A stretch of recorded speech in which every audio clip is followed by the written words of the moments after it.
Hey there. Today I'm going to show you about one of my favorite new technologies, and that's Google Classroom. I've been used to using Canvas in the past, but with starting a new job, now I have switched to Google Classroom.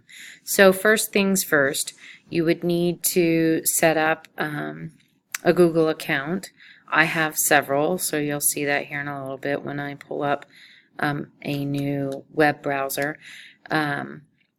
But it's super easy and free, and so far I think it's very good and secure. So I would recommend Google Classroom and setting up a Google email account in order to make that happen. Our school uses Google Suite, so we have a lot of storage and whatnot available to us. So I'm going to open up an extra web browser here, and this is what always comes up on my default. And over here is my account that's associated with the school where I teach. And so you'll want to click on this waffle or whatever you might call it and go to Classroom. And you see here that you have the courses set up that I have in a normal workday. I'm going to create a sample course for you today so you can see that. So here is my dashboard, and this is over here where you would want to create or join a class. So you press the plus sign and you create a class, and I'm going to name that class sample course. The section we'll say is going to be first hour, and I even like to put the times 8:05 to, we'll say 8:53 a.m. Subject, online learning, we'll say, or classroom management, and let's say we're in room A110. And then you hit create, and it'll take a sec. That'll be that. Maybe. And I'm going to show you quickly how you can change. Hopefully you've noticed in the background here, you've noticed that my classes are different colors and whatnot. Okay, so it took me to the course. Let's go back here to my dashboard again, classes. And you see sample courses right there. And you see that I've tried to use some different photos and whatnot in the back. So let's click on your course. And then over here you can upload a photo, and then what I'll say about that is that Google, unfortunately, is really picky about how pixelated the pictures are, so it's kind of hard to use your own.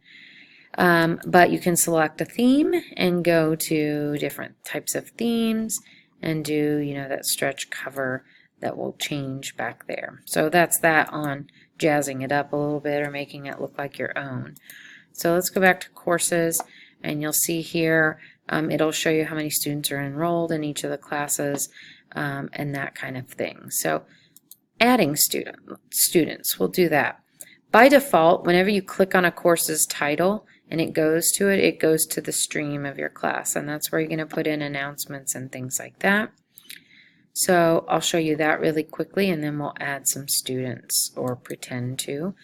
So let me go back there. It's really easy. You go here where it says share something with your class, you click on it, and I'm going to type a little announcement, welcome to class, blah, blah, blah, blah, blah. And what I love about it is you can attach files, you can send them to your Google Drive, you can attach a video, or you can attach a URL link there within any announcements that you have. You can also, you have the flexibility of doing three things here. You can post it immediately, or you can drop down to save a draft if you think you need to get back in it and work on it some more before it goes out to everyone, or you can schedule it. I love scheduling these things because it allows me the freedom of when I'm thinking about something to put it in there, but then schedule it if I don't want it to push out until tomorrow evening. Let's say I'm going to go ahead and post it. And then this is great for flipping the classroom. If I want to post an announcement and then have a video attached to it and they're required to watch the video, then that's nice to schedule that. Just a word of caution, try to schedule a video for someone to do with enough time in the evening. Don't push it out at 9 p.m. and expect them to watch it for the next morning. So that would be my friendly advice there. Push it out at 4:30. That way they have the whole evening to get it done. All right, so next thing, adding people. Click on people, and you have two ways of doing this. I did it the old-fashioned way this summer. I went and got email addresses from our tech person, and I added them in that way just by typing the email.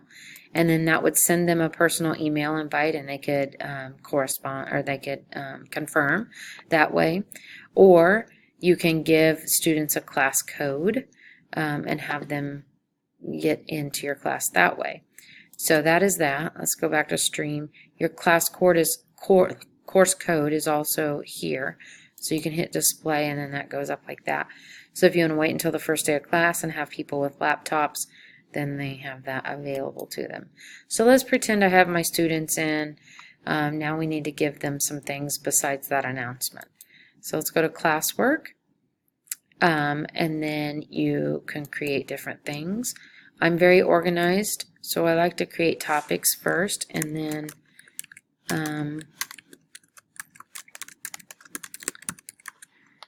let's say homework for grades, and I did that as a topic. It's kind of like the equivalent of having a folder. And then we'll say something like that, videos for fun, homework for grades, etc. And then in order to reorder these, they do them chronologically. Like those that you create first get pushed down to the bottom as you create more topics or assignments or whatever.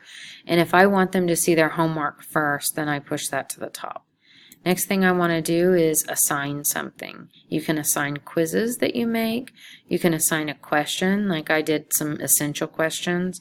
Those are always good for like pre-class brainstorms. You can assign materials where you just like put a link on there and it links up to a web page and they've got to read that information. You can recycle posts from other courses. And then of course I'm going to do an assignment here. So I'm going to title that video on Patagonia. Let's just say I want them to, and you don't have to always put instructions, but open the video and open and watch the video. And then write 10 complete sentences about what you watched. I don't know. I wouldn't do an activity like this. I'm just trying to hurriedly show you how you could do something like that. So I put that there, and then let's say I want that to be worth 10 points, okay? Basically a point per completed sentence in my eyes. And then the due date, let's make that due Friday, and you can make it due by 11:59. But then I need to put it into one of my topics, and I'm going to put it in homework for grades. You can do this by chapters and whatever you want to do. And then let's say I had the link to the video, I could do that. I'm going to attach it, and I am going to, let's see here. Let's go to my videos.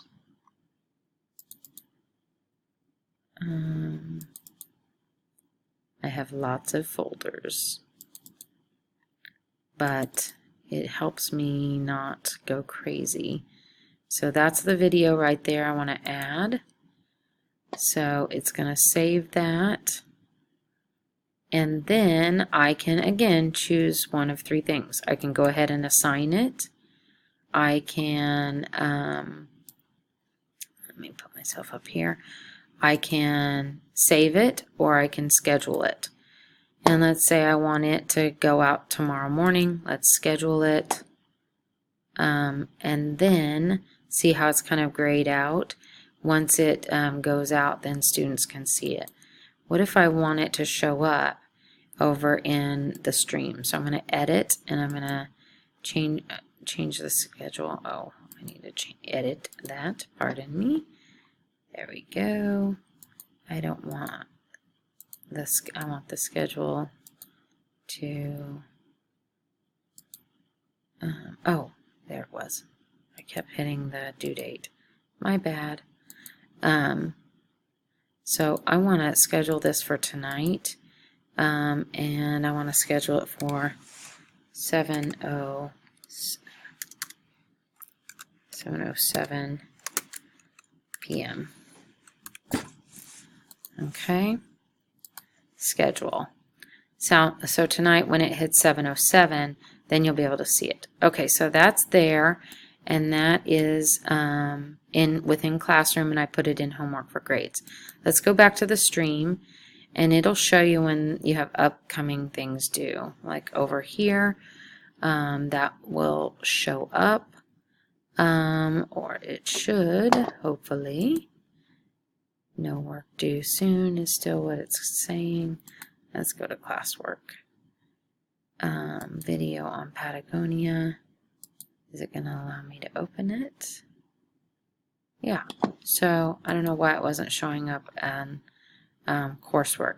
Maybe it's because I edited it and it needs a second to show up. But what I love about this is that when students go to their stream, okay, there it is finally showing up. So by default, when they click on our course, the stream comes up and it's going to show any announcements that I have right here, blah, blah, blah, blah, blah. And then it's going to show over here to the left any videos that I have. Okay, so why did I choose to show you Google Classroom? Just because I think a lot of us can use things like this to reduce waste with paperwork and whatnot. I like that the digital components like this have timestamps often, so we can remember what day we assign something, or it's a lot easier than thinking, okay, what day did I hand out that pile of papers, or whatever the case might be. It also allows students to pace themselves, so if they need to watch a video and like 5 times at home, they can do that, as opposed to begging us in class, hey, I didn't get that, can I watch that again? And us wasting, if you will, precious class time. So it allows us to flip the classroom. Let's see, what else? What other purposes for using? Just classroom management. You can do grades and whatnot in there, but I would say that for me, one of the problems I have with Google Classroom is that our learning management system is PowerSchool, and I haven't gotten the two of those to sync. So I'm having to enter grades in 2 different places, and that's pretty cumbersome. I foresee in the future that that will change, so then I will use it fully for grades as well. So my intended audience obviously would be students. Myself, because I can go and get pull up documents and timestamps. I can see what students have commented and things like that. And then their parents could also use that with them. But I love the fact that Google has come up with this. I was a little leery of it at first and didn't think it would be all that useful, but that it would allow me to do some digital, paperwork, if you will. And now I am really loving all the capabilities of using Google Classroom.